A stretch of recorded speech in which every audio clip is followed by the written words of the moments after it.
त्रिदोष होते हैं, वात, कफ और पित्त।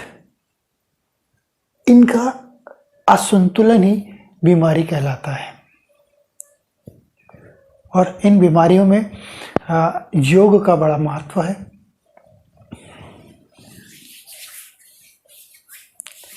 तो आज हम उसी योग में से एक आसन को उठाते हैं और उसको करते हैं, जिसका नाम है हलासन। हलासन आप देखेंगे कि उसमें हमारी जो शरीर की आकृति है, जो खेती का औजार है हल, उसके जैसी दिखाई देने लगती है। इसलिए इस आसन का नाम हलासन पड़ा है। और फायदेमंद तो है ही निश्चित रूप से। हमारी जो बैकबोन है, रीढ़ की हड्डी है, उसको मजबूत बनाने वाला और लचीला बनाने वाला आसन है। हमारी जो कहना चाहिए कि जो चर्बी है, उस चर्बी को कम करने वाला, उसे रिड्यूस करने वाला। हमारी जो ग्रंथियां हैं, जैसे कि पैंक्रियास ग्रंथि, पैंक्रियास ग्रंथि को सुचारू रूप से क्रियाशील करने वाला और मधुमेह में फायदा पहुंचाने वाला आसन। साथ ही साथ आप देखेंगे कि हमारा जो ब्लड सर्कुलेशन है, उसको नियंत्रित रूप से प्रवाहित करने वाला। साथ ही साथ में हम ये देखते हैं कि जो हमारी प्लीहा है, लीवर है, उनकी वृद्धि को रोकने वाला और एड्रिनल ग्रंथि को नियंत्रित करने वाला, उसके रसों को, उसके हार्मोन्स को नियंत्रित करने वाला आसन। इस आसन में आप ये देखेंगे कि हम इस आसन को करने में हमें क्या क्या सावधानियां भी बरतनी है और इस आसन को कैसे करना है। तो नियम तो मैंने आपको पहले भी बताए हैं, मेरे पिछले वीडियो में आप जाकर देखेंगे तो लगभग मैं हर वीडियो में अपने सावधानियां अवश्य बताता हूं, ताकि किसी भी प्रकार का आपको शारीरिक कष्ट ना हो। उन सावधानियों को हमेशा आप जब आसन करें तो फॉलो करते रहिएगा। तो फायदे तो आपने जान ही लिए कि हलासन के फायदे क्या है। अब हम इसे कैसे करना है और इसमें जो हमको हमारा चित्त लगाना है, हम एकाग्रचित होना है। उस एकाग्रचित को जो हम एकाग्रचित करेंगे अपने मन को, वो हमारा यहाँ मणिपुर चक्र पर एकाग्रचित करने की कोशिश करेंगे और इस आसन को धीरे धीरे करेंगे। क्योंकि इस आसन में यदि आपने तेजी से करने का प्रयास किया, झटके से करने का प्रयास किया, तो ये हमारी जो रीढ़ की हड्डी है, इनके जो गुर्जे होते हैं, उनमें परेशानी उत्पन्न होने की संभावना बनती है। तो बनते तक आसन को धीरे धीरे करिएगा। जितना आपका शरीर साथ दे, जितनी आपकी क्षमता है, उस क्षमता के अनुसार करिएगा। और साथ ही साथ हो सके तो यदि किसी अच्छे से योगाचार्य या प्रैक्टिशनर के सामने या उसके सानिध्य में करेंगे तो ज़्यादा फायदेमंद होगा। हमारी हर एक नस को, हमारे कहना चाहिए कि हमारी एक नस को खोलने वाला, हर एक नस को खोलने वाला भी यह आसन कहलाता है। तो चलिए शुरू करते हैं। देखिएगा इसमें हमें करना क्या है। इस तरीके से हम शवासन की मुद्रा में लेट जाएंगे। ठीक, इस शवासन की मुद्रा में हम लेट करके अपने शरीर को, यानी अपने पैरों को इस तरीके से उठाएंगे कि श्वासों को अंदर भरें और ये सर्वांगासन की स्थिति में पहुँचे और फिर श्वासों को छोड़ते हुए हम जितना पीछे अपने पैर को ले जा सकेंगे ले जाएंगे और फिर उस जमीन पर टिका देंगे।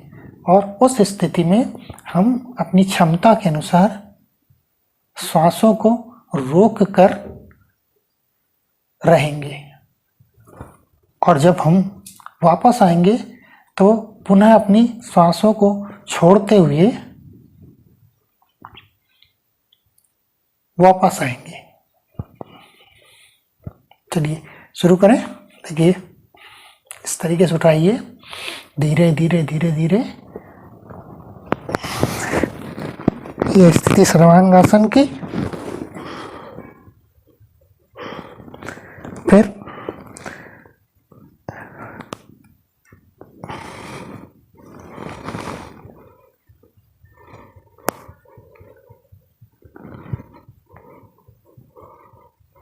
ये हलासन की स्थिति।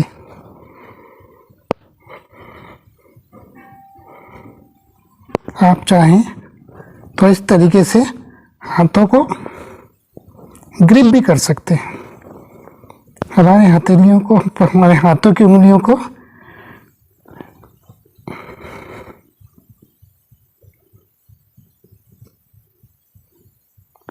और यदि आपको दिक्कत होती है तो आप इस तरीके से हाथों का सपोर्ट भी ले सकते हैं, सहारा भी ले सकते हैं।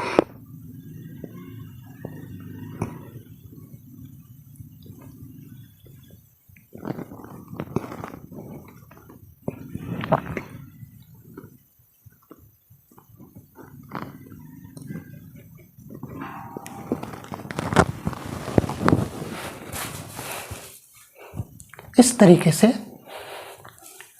हम धीरे धीरे वापस अपनी सामान्य स्थिति में आ जाएंगे, शवासन की स्थिति में आ जाएंगे। तो एक तो ये स्थिति हुई कि हम सर्वांगासन की स्थिति से हलासन की स्थिति में जाएं, या फिर यदि हम सर्वांगासन की स्थिति में नहीं जा पाते हैं तो सीधे ही हम हलासन की स्थिति में अपने शरीर को ले जाएं। इस तरीके से देखिए,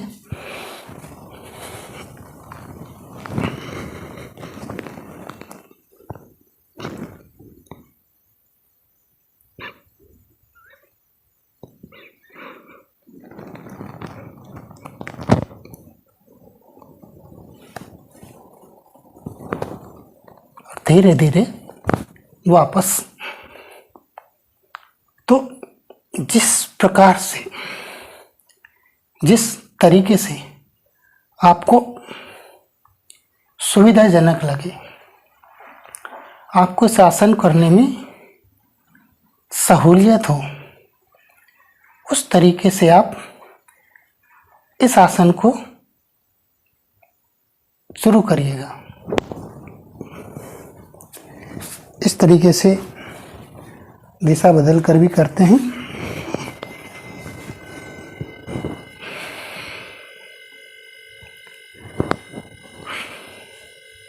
मैं दोनों स्थिति से हलासन करता हूँ, जब जैसा मन हो जाए। सर्वांगासन की स्थिति से भी हलासन में जाता हूँ और डायरेक्ट सीधे तौर पर भी।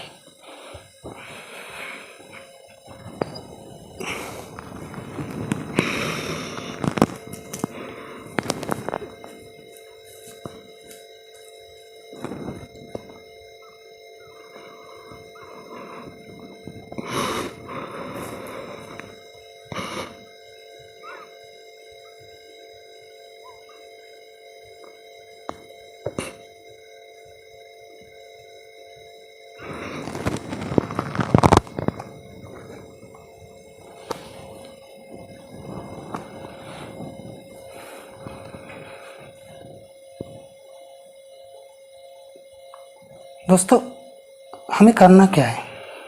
श्वासों पर हमारा नियंत्रण होना ही चाहिए। अंदर भरिए श्वासों को, छोड़कर रोक लीजिए।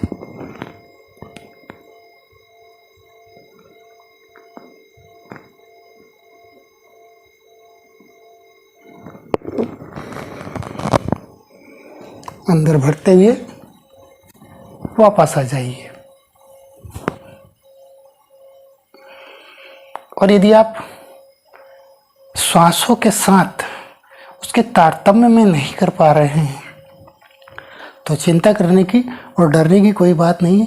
पहले आप केवल सामान्य स्थिति में हलासन करने की कोशिश करिए और फिर सांसों के साथ करने की कोशिश करिए। तो धीरे धीरे जब आप इसका अभ्यास करने लगेंगे तो फिर ये आपसे बन जाएगा।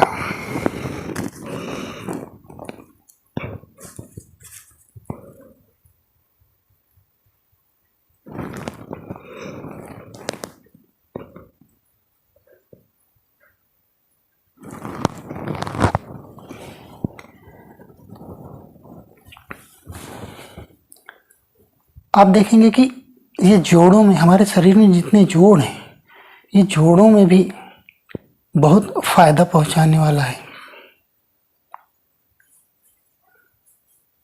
और फिर सामान्य स्थिति में आ जाइए।